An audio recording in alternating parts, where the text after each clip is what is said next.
நாளைக்கான வீடியோவில் என்ன நடக்குன்னு சொல்லிட்டு பார்க்கலாம். வீடியோக்குள்ளே போகிறதுக்கு முன்னாடி நம்ம சேனலில் லைக் அண்ட் சப்ஸ்கிரைப் பண்ணிவிட்டு சப்போர்ட் பண்ணுங்கள். வீடியோ வந்துட்டு செம்ம சூப்பர் பயங்கர வந்துட்டு இன்ட்ரெஸ்டிங்காக போய்கிட்டு இருக்கு. ஃபஸ்ட்டு சீனில் வந்துட்டு மருமகள்கள் 3 பேரும் நல்லா பேசி சிரித்து விளையாண்டுட்டு இருக்காங்க. அந்த சீன் தான் காமிச்சிட்டு இருக்காங்க.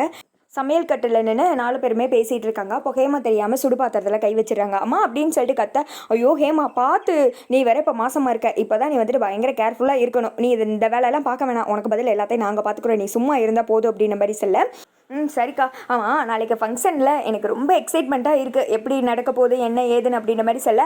ஆமாம் நாங்களும் அதை பார்க்க ரொம்ப ஆர்வமாக தான் இருக்கோம் அப்படின்ற மாதிரி சொன்னதும், அதெல்லாம் சரி, நாளைக்கு பெஸ்ட் மருமகள் வந்துட்டு ப்ரைஸ் வந்துட்டு யாருக்கு கொடுப்பான்னு நினைக்கிறீங்க அப்படின்ற மாதிரி சுபா வந்துட்டு கேள்வி கேட்க, இந்திரா வந்துட்டு யோசிக்கிறாங்க. என்ன இந்திரா யோசிக்கிற, பதில் சொல்லு அப்படின்ற மாதிரி கேட்க, வேற யாருக்கா, நீங்கள் தான் அப்படின்னு சொல்ல. என்னது நானா அப்படின்னதும், ஆமாம் இந்த வீட்டோட மூத்த மருமக நீங்கள் தான், அது மட்டும் இல்லாமல் இந்த வீட்டை நல்லபடியாக எடுத்து தாங்குறீங்க, குழுவெல்லாம் நடத்தி அதுக்கெல்லாம் பாருங்கள் ஆர்டர்லாம் செஞ்சு எப்படியெல்லாம் நீங்கள் உங்கள் உடம்பெல்லாம் வருத்திக்கிட்டு வேலை பார்த்தீங்க, இதெல்லாம் பார்த்துதாக்கா நான் சொல்லிக்கிட்டு இருக்கேன் அப்படின்ற மாதிரி சொல்ல. போ இந்திரா, இதெல்லாம் பண்ணால் பெஸ்ட்டு மருமகளா, அடப்போ. ஆமாம் கேமா நீ சொல்லு அப்படின்ற மாதிரி சொல்ல. வேற யாரு, இந்திரா தான் இந்த வீட்டுக்கு வர்ற எல்லா பிரச்சனையுமே சரி பண்ணிட்டு இருக்கா. அது மட்டும் கிடையாது, கலெக்டராகவும் இருந்து நாட்டையும் பார்த்துக்கிறா வீட்டையும் பார்த்துக்கிறா, அவள் தான் பெரிய படிப்பெல்லாம் படிச்சிருக்கா, அதனால இந்திரா தான் வந்துட்டு வின் பண்ணுவான்னு எனக்கு தோணுது அப்படின்ற மாதிரி சொல்ல. அப்படிலாம் இல்லை, இதுக்கெல்லாம் ரொம்ப ஹைப் தேவையில்லை அப்படின்ற மாதிரி இந்திரா சொல்ல. இந்திரா நான் உண்மையை தான் சொல்லிக்கிட்டு இருக்கேன் அப்படின்னு சொல்லிட்டு ஹேமா சொன்னதுமே, அதெல்லாம் இல்லைக்கா, நான் பார்க்குறதில்ல சும்மா சாதாரணம் தான், நீங்கள் எல்லாரும் தான் இந்த வீட்டில் இருந்து எல்லா வேலையும் பார்க்குறீங்க அப்படின்ற மாதிரி சொல்லிட்டு. சுபாக்கா நீங்கள் சொல்லுங்கள் யார் வின் பண்ணுவா அப்படின்னு கேட்க, என்னை பொறுத்தவரை காவியாவும் ஹேமாவும் தான் வின் பண்ணுவாங்க அப்படின்னு சொல்ல. ஆளுக்கு ஒரு பேர் சொல்லிட்டாங்கன்னு எங்கள் 2 பேர் நீங்கள் சொல்கிறீங்களா அப்படின்னு சொல்லிட்டு காவியா சொன்னதும், அதுக்காண்டிலாம் சொல்லலை, இந்த குடும்பத்தை தலைக்க வைக்கிறதுக்கு ஒரு வாரிசு வேணும்னு சொல்லிட்டு அத்தை எத்தனை டைம் வந்துட்டு வருத்தப்பட்டு ஃபீல் பண்ணியிருப்பாங்க, இந்த குடும்பம் வந்துட்டு தளர்றதுக்கு நீங்கள் தானே காரணம், உங்களால் தான் வந்துட்டு இந்த குடும்பத்துக்கு ஒரு வாரிசு கிடச்சிருக்கு, அத்தையும் ரொம்ப சந்தோஷமாக இருக்காங்க, அதை வச்சு தான் சொல்கிறேன், நீங்கள் 2 பேர் தான் பெஸ்ட்டு மருமகள், யார் வந்தாலும் எனக்கு சந்தோஷம் தான் அப்படின்ற மாதிரி சொல்ல. காவியா கிட்ட கேட்குறாங்க. காவியா வந்துட்டு எனக்கு தெரிஞ்சு பெஸ்ட்டு மருமகள் இந்திரா தான் வந்துட்டு வீட்டுக்கு வர எல்லா பிரச்சனையுமே பார்த்துக்கிறா, ஹேமாக்கா சொன்ன மாதிரி அப்படின்ற மாதிரி சொல்ல. ஆளுக்கு வந்துட்டு பேசாதீங்கப்பா, யார் வந்தாலும் சந்தோஷம் தான் அப்படின்ற மாதிரி சொல்லிட்டு பயங்கரமாக பேசி சிரிச்சிட்டு இருக்காங்க. அடுத்து வந்துட்டு ஜெயாவை காமிச்சிட்டு இருக்காங்க. சந்தோஷமாக உட்காந்து புக் படிச்சுட்டு இருக்க. என்ன ஜெயா முகத்தில் வந்துட்டு சந்தோஷம் தாண்டவம் மாறுற மாதிரி தெரியுது அப்படின்ற மாதிரி சொல்ல. ஆமாங்க, நம்ம வீட்டுக்கு எல்லா கஷ்டமும் முடிஞ்சு போயிடுச்சு, நம்ம பிள்ளைங்கெல்லாம் இனி வந்துட்டு நல்லா இருப்பாங்கன்னு எனக்கு வந்துட்டு தோணுதுங்க. அது மட்டும் கிடையாது, பெரிய ஆபத்தா இருந்த கதிரே வந்துட்டு திருந்தி இப்போ எவ்வளோ நல்லவன் ஆயிட்டா அப்படின்ற மாதிரி சொல்ல. ஆமா ஜெயா நீ சொல்றதெல்லாம் சரிதான், கதிர் திருந்தினது தான் எனக்கு வந்துட்டு அவ்வளோ சந்தோஷம், காவியா கூட பாரு சந்தோஷமா வாழ்றான், குழந்தைய நல்லா பார்த்துக்கிறான், இதை விட பெரிய சந்தோஷம் வேற என்ன வேணும் அப்படின்ற மாதிரி கேட்க. ஆமாங்க இனிமே வந்துட்டு நம்ம கவலையே கிடையாது, என்ன நான் ஒரு முடிவு எடுத்திருக்கேங்க அப்படின்ற மாதிரி சொல்ல. அப்படி என்ன முடிவு ஜெயா அப்படின்ற மாதிரி கேட்க, நான் வந்துட்டு சொத்தை 4 பசங்களுக்குமே பிரித்து கொடுக்கலான்னு முடிவெடுத்துட்டேன், நம்ம இதை வச்சு என்னங்க பண்ண போறோம், எனக்கு இருந்தாலும் இது அவங்களுக்கு தானே, அதனால அவங்களே வச்சுக்கிட்டோம் அப்படின்ற மாதிரி சொல்ல.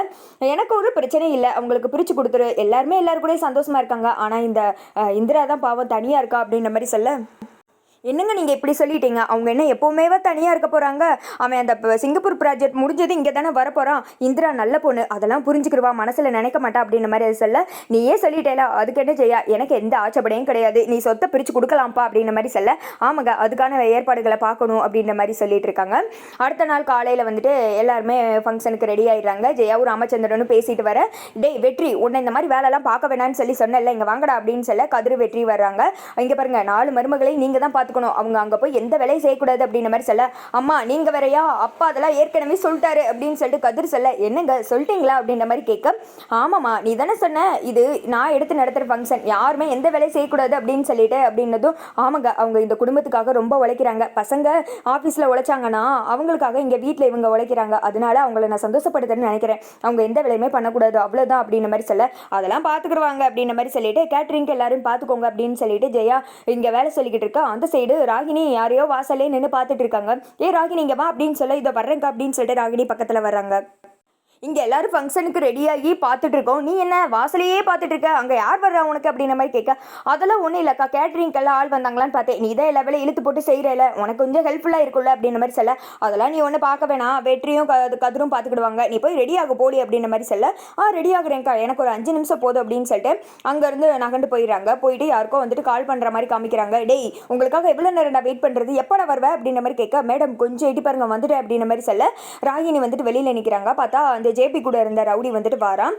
என்னடா நான் உன்னை என்ன எடுத்துகிட்டு வர சொன்னா, நீ என்ன திங்கிறதெல்லாம் எடுத்துகிட்டு வந்திருக்க அப்படின்ற மாதிரி சொல்ல, மேடம் கொஞ்சம் அமைதியாக இருங்க அப்படின்னு சொல்லிட்டு அதை ஓப்பன் பண்ணி உள்ளே இருந்து கஞ்சா பட்டாளமாக எடுக்கிறாங்க. எடுத்ததும் டேய் சூப்பராக கலக்குற அப்படின்ற மாதிரி சொல்ல, மேடம் பார்த்து மேடம் இது மட்டும் கொஞ்சம் வெளியில் லீக் ஆனாலும் அவ்வளோதான், லைஃப் ஃபுல்லாக ஜெயிலே இருக்க வேண்டியதான் அப்படின்ற மாதிரி சொல்ல, ஏங்கிட்டேவா அதெல்லாம் நான் பார்த்துக்கிறேன், ஆமாம் யாருக்கும் சந்தேகம் வராமல் வேலை பாரு கிளம்பு அப்படின்னு சொல்லிட்டு அமுச்சு விட்டுட்டு அதை யாருக்கு தெரியாமல் ராகினி சேலையில் சுற்றி எடுத்துகிட்டு போகும்போது இந்திரா மேலே வந்துட்டு மோதிடுறாங்க. சின்னத்தை நில்லுங்க அப்படின்ற மாதிரி சொல்ல, இப்போ எதுக்கு தேவையில்லாமல் என்னை தடுத்து நிறுத்திக்கிட்டு இருக்கா, நான் போன வழிவிடு அப்படின்ற மாதிரி சொல்ல, இது எதுவுமே சரியில்லையே, சின்னத்தை ஒரு மாதிரி பதட்டப்படுற மாதிரி இருக்குது அப்படின்னு சொல்லிட்டு, இருங்க சின்னத்தை பேசிட்டு போங்க அப்படின்ற மாதிரி சொல்ல, என்ன ரொம்ப ஓவரா பண்ணிக்கிட்டு இருக்க, முதல்ல வந்துட்டு உங்ககிட்ட பேச எனக்கு விருப்பம் கிடையாது அப்படின்னு சொல்ல, இல்லை தாங்கி தாங்கி நடக்கிற மாதிரி இருந்துச்சே கால் எது வழியா என்ன ஏதுன்னு கேட்கலாம் தான் கூப்பிட்டேன் அப்படின்ற மாதிரி சொல்ல, அதெல்லாம் உனக்கு தேவையில்லாத வேலைப்பேன் அப்படின்னு சொல்லிட்டு விறுவிறுன்னு ராகினி கிளம்பிட, இந்த அத்தை ஏதோ ஒரு தப்பு பண்ணுறாங்க அப்படின்னு சொல்லிட்டு அடுத்த சீனில் மருமகள் 4 பேர் ஒன்றா இருக்காங்க. எதுக்கு இந்திரா அப்போ வர சொல்லியிருக்கேன் அப்படின்ற மாதிரி கேட்க, ராகினி அத்தை ஏதோ தப்பு பண்ணுறாங்க அதை நம்ம தான் கண்டுபிடிக்கணும் அப்படின்ற மாதிரி சொல்லிட்டு அங்கே நடந்தது எல்லாத்தையும் சொல்கிறாங்க. அவங்க பேச்சு மொழி எதுவுமே சரி கிடையாது அப்படின்ற மாதிரி சொல்ல, அவங்க ஏதாவது பண்ணிட்டு தானே இருப்பாங்க, அந்த அளவுக்குலாம் எதுவும் பண்ண மாட்டாங்க அப்படின்னது ஹேமா சொல்கிறாங்க. இந்திரா சொல்கிறது சரிதான், அவங்க கூட இருந்தனால நான் சொல்கிறேன், அவங்க நம்ம சந்தோஷமாக இருந்தாலே விருப்பப்பட மாட்டாங்க அப்படின்னு இவங்க பேசிக்கிட்டு இருக்க அந்த இடத்துக்கு வந்துட்டு ஜெயா வர்றாங்க. என்ன 4 பேர் இங்கே நின்று பேசுறீங்க, கிளம்பலையா அப்படின்னு சொல்லி, இதோ கிளம்புறோம் அத்தை அப்படின்னு சொல்லிட்டு கிளம்பிட இவங்க வந்துட்டு யோசிக்கிறாங்க, என்ன இது மருமகளுக்கு மூஞ்சியே சரியில்லையே அப்படின்னு சொல்லிட்டு.